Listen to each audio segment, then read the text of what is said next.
Singing by Bhola Bihari.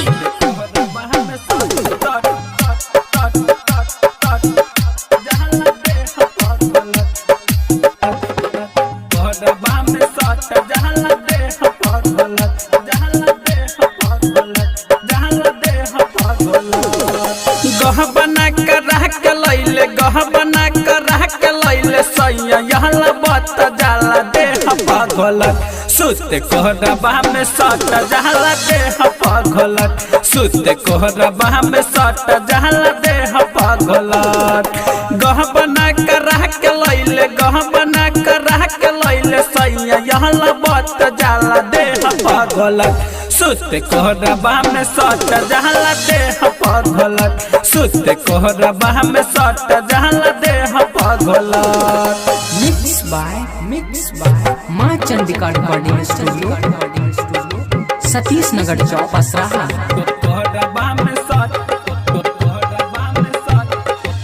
DJ Sumit Satish रईमा। DJ Sumit Satish रईमा। पहिले ही रात सखी तोहर देले देहिया कब धर कमर कब पकड़ेला बहिया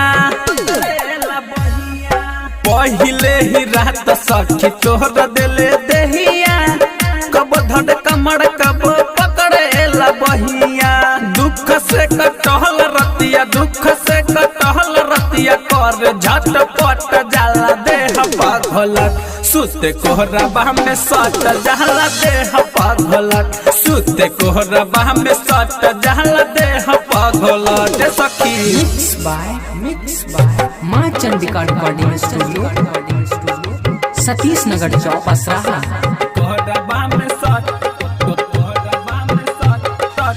डीजे सुमित सतीश रईमा। डीजे सुमित सतीश रईमा।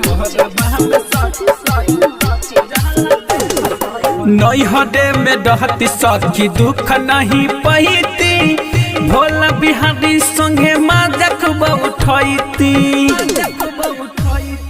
नैहरे में रहती सखी दुख नहीं पहीती भोला बिहारी संगे माजक उठती राइटर रम किशोर सखी राइटर रम किशोर नहीं सुते हट हट जाला देह पागलक सुते कोहरबा में सट जाला देह पागलक सुते कोहरबा में सट जाला देह पागलक सखी।